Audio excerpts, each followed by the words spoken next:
আজিৰ বিষয়বস্তু বিৰোধীৰ নিমিলা অংকৰ বাবেই পুনৰ এনডিএৰ ২৬ত অসমত জয় জয়কাৰ কেনেকৈ হ'ব অলপ কথাখিনি মন দি শুনক আৰু যদিহে কথাখিনি সত্য 10 জনৰ মাজত ভাগ বতৰা কৰি দিয়ক অৰ্থাৎ শ্বেয়াৰ কৰি দিয়ক কালি ঘোষণা হোৱা পঞ্চায়ত নিৰ্বাচনত বিজেপি দলৰে জয় জয়কাৰ সকলোৱে দেখিলে অখিল গগৈৰ দুৰ্গ শিৱসাগৰটো বিজেপিয়ে পৰাক্ৰম দেখুৱাবলৈ সক্ষম হ'ল কিয়নো কংগ্ৰেছৰ লগত মিত্ৰতা নোহোৱাত সকলোৱে পৃথকে পৃথকে প্ৰাৰ্থী থিয় কৰালে আৰু কেৱল নিৰ্দলীয় অৰ্থাৎ দলীয় চিহ্ন নথকা ৱাৰ্ড মেম্বাৰ পদতহে জয়ী হ'ল ৰাইজৰ দল বাকি জিলা পৰিষদ আঞ্চলিক পদত বিজেপিৰ জয় জয়কাৰ আৰু কংগ্ৰেছ ৰাইজৰ দলৰ ভোট বিভাজনৰ ফলত 4খন জিলা পৰিষদত বিজেপিৰ জয়লাভ স্পষ্ট হৈ পৰিছে ইতিমধ্যে এটা কথা স্পষ্ট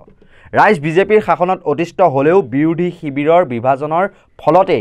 কাক ভোট দিব ভাবি থাকুনতেই একচিটিয়াকৈ বিজেপি এজিপি ইউপিপিএলৰ সমৰ্থনত উঠা কেইগৰাকী ২৬ত পুনৰ জিকি যাব আৰু চৰকাৰ গঠন কৰিব ইমান সুযোগ আছে বিৰোধী শিবিৰৰ হাতত কিন্তু তেওঁলোকে নিজৰ মাজতে কাজিয়া লাগি আছে বিষয়বিলাক হৈছে কাৰ সভাত ৯৭ গৰাকী মানুহ হয় কাৰ সভাত হাজাৰ হাজাৰ মানুহ হয় তাক লৈ কম্পিটিশন বিৰোধী শিবিৰত চলিছে কোনোবাই কাৰোবাক পাগল বুলিও গালি পাৰি দিয়ে মাজে মাজে কোনোবাই কেনেকৈ বিধায়ক নোহোৱাকৈ গাড়ী কিনিলে বুলি কটাক্ষ কৰি দিয়ে কোনোবাই মুখ্যমন্ত্ৰী হোৱাৰ সপোন দেখে এইখিনিতে এটা কথা কওঁ এই ক্ষেত্ৰত কিন্তু পৃথক এজেপিৰ সভাপতি লুৰিণজ্যোতি গগৈ আজিলৈকে তেওঁ বিৰোধী শিবিৰৰ কাকো একো সমালোচনা কৰা নাই বা তেওঁকো কোনো বিৰোধী নেতাই গালিও পৰা নাই বৰঞ্চ তেওঁ কৈ আহিছে ২৬ৰ পূৰ্বে বিৰোধী ঐক্যবদ্ধ হোৱাৰ কথা সব প্ৰথম কথাটো হ'ল যে আমি পঞ্চায়তত একান্ত ইচ্ছা সত্ত্বেও সম্পূৰ্ণ এলায়েন্স আমাৰ মাজত নহ'ল যেটো কথা বাৰে বাৰে কৈ আছিলোঁ কিন্তু তথাপি হেবোৰ কথা এতিয়া ক'বলৈ নাযাওঁ কাৰণ এইটো অতীত উইড্ৰ কৰা দিনো পাৰ হৈছে কিন্তু ২৬ৰ নিৰ্বাচনত আমি মিত্ৰতাৰে খেলিম আৰু খেলিব লাগিব যদিহে বিজেপিক আমি পৰাভূত কৰিবৰ কাৰণে আমি ৰণকৌশল তৈয়াৰ কৰিব খোজো কালি সকলো ধৰণৰ কথা আমি আলোচনা কৰিছোঁ বিস্তৃতভাৱে সেইকাৰণে এৰাধৰাৰে আমি বিজেপিক হৰুৱাবৰ কাৰণে সকলোৱে আমি ঐক্যবদ্ধতাৰে যুঁজিব লাগিব বহু ভুল থাকি গৈছে ভুলৰ পৰা শিক্ষা ল'ব লাগিব প্ৰত্যেকে ভুল কৰিছে ভুলৰ শুধৰণি কৰিব লাগিব অতীত খুচৰি থাকিব নালাগে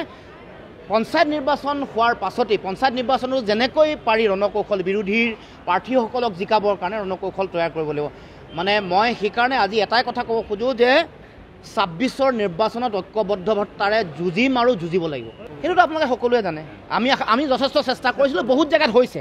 60, 70, 80%, 85% ক'ব এয়ালৈকে হৈছে আমাৰ একান্ত চেষ্টা আমাৰ দলৰ ফালৰ পৰা কিন্তু সেইটো বেলেগ বহু দলে কৰা নাই বহু দলে বুলি কৈছোঁ সেইটো কৰিব লাগিব কৰিলেহে আমি জয়লাভ কৰিম নাই সেইটোৱে কথা এইটো বুজিব লাগিব ক্ষতি যিমান হৈছে পৰাজয় হৈছে তাৰ পৰা শিক্ষা ল'ব লাগিব শিক্ষা নল'লে ফল বিৰোধীয়ে মানে শাসকীয় পক্ষ লাভ কৰিব হেৰৌ বিৰোধী শিবিৰৰ নেতাসকল স্পষ্ট কথা তোমালোক ইমান সক্ৰিয় নহয় গ্ৰাউণ্ড লেভেলত যিমান সক্ৰিয় হৈ আছে শাসকীয় বিজেপি মিত্ৰজোঁট কিয়নো মূলতঃ 3 ৰাজনৈতিক দল অগপ বিজেপি ইউপিপিএল কেনেকৈ মিত্ৰতাৰ পাখেৰে আবদ্ধ হৈ আছে বা কোনেও কাকো কটাক্ষ নকৰাকৈ বন্ধ কোঠাৰ ভিতৰতে নিজৰ মাজৰ ভুলবোৰ ভাঙি গৈ আছে বিৰোধী শিবিৰৰ তোমালোকে মানে নেতাবোৰে অকলে খেলি কোনেও একো এডাল নোম লৰাব নোৱাৰা বিজেপি মিত্ৰজোঁটৰ সাংগঠনিক দিশত বৰ বেয়াকৈ শিপাই গৈছে বিজেপি আৰু মিত্ৰজোঁট পাছত আকৌ ২৬ৰ নিৰ্বাচনত মুখ ঠেকেচা খাই ৰাইজৰ দলে কংগ্ৰেছক আৰু কংগ্ৰেছে ৰাইজৰ দলক দোষাৰোপ কৰি একো ডাল লাভ নাই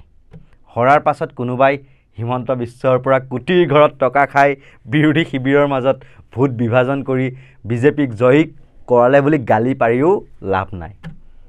গয়া ৰাইজ বিজেপিৰ শাসনত অতিষ্ঠ হ'লেও বিৰোধী শিবিৰৰ কাক ভোট দিব ভাবি থাকোঁতেই একচিটিয়াকৈ বিজেপি এজিপি ইউপিপিএলৰ অন্য জাতি জনগোষ্ঠীয় ৰাজনৈতিক দলৰ সমৰ্থনত উঠা প্ৰাৰ্থী কেইগৰাকী জিকি যাব কিয়নো বিজেপি ইউপিপিএল এজিপিৰ মাজত কিবা বিসম্বাদ থাকিলেও সেয়া প্ৰকাশ্য নহয় অলপ আগতে কোৱাৰ দৰে তেওঁলোকে নিজৰ মাজতে আলোচনা কৰি সকলোবোৰ বন্ধ কোঠাৰ ভিতৰতে ঠিক কৰি লয় অথচ জনসাধাৰণে গমেই নাপায় বিৰোধী শিবিৰৰ আপোনালোকৰ দৰে অৰ্থাৎ অখিল গগৈ ভূপেন বৰা গৌৰৱ গগৈৰ দৰে সংবাদ মাধ্যমৰ চুঙাকেইটাৰ সন্মুখত ইজনে আনজনক কটাক্ষও নকৰে বা নিজকে বলৱন্ত বুলিও শক্তি প্ৰদৰ্শন কৰি নেদেখুৱায় এটা অংক আগতে বুজাই আহিছিলোঁ পুনৰ এবাৰ বুজাই দিওঁ দেই ধৰি লওক এটা পঞ্চায়তত 1100 ভোট আছিল তাৰে কেৱল 400হে বিজেপিক বা তেওঁলোকৰ মিত্ৰজোঁটক ভাল পায় বা সমৰ্থন কৰে বাকি 700 ভোটাৰ বিজেপিৰ প্ৰতি ব্ৰিটিছ নাও উপজিছে বিৰোধী কাৰোবাক ভোট দিবলৈ তেওঁলোক সাজু হৈ আছিল তেনেতে বোলে সমষ্টিটোত মিলা মিছা বা মিত্ৰতা নথকাৰ বাবে বিৰোধী কংগ্ৰেছ ৰাইজৰ দল এজেপি কমিউনিষ্ট পাৰ্টিৰ একোজনকৈ প্ৰাৰ্থী থিয় কৰাই দিলে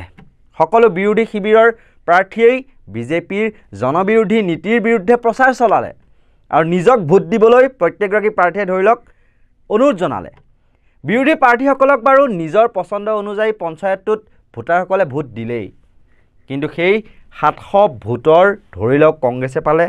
300 ভোট ৰাইজৰ দলে পালে 200 ভোট এজেপিয়ে পালে ধৰি লওক 100 ভোট আৰু কমিউনিষ্ট পাৰ্টিয়ে পালে 100 ভোট এতিয়া চাব হা সংখ্যাগৰিষ্ঠ কোন হ'ল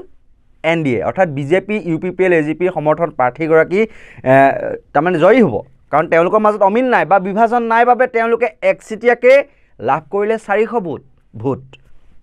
অথচ বিজেপি বিৰোধী ভোট 1100ৰ ভিতৰত 700 থাকিও তেওঁলোক হাৰিল কেনেকৈ কিয়নো পঞ্চায়তটোত বিজেপি বিৰোধী শিবিৰৰ এনডিএৰ দৰে একতা নাছিল তেওঁলোকে পৃথকে পৃথকে প্ৰত্যেক দলৰ একোজনকৈ থিয় কৰা নিৰ্বাচন খেলাইছিল এই সামান্য অংক আৰু টিক্স নুবুজি বিৰোধী শিবিৰে নিজৰ মাজতে যুঁজি মৰিছে আৰু নিজৰ পাৰদৰ্শিতা দেখুওৱাৰ নামত বিজেপিকে ৱাক অভাৰ দি আছে পঞ্চায়ততো দিলে এতিয়া আৰু এই গতিত বিৰোধীৰ মাজত মতানৈক্য এটা দলৰ নেতাই অন্য দলৰ নেতাক অপমান কৰি হৈ থাকিলে বা গালি পাৰি থাকিলে 26ত বিজেপিৰ দিলীপ শইকীয়া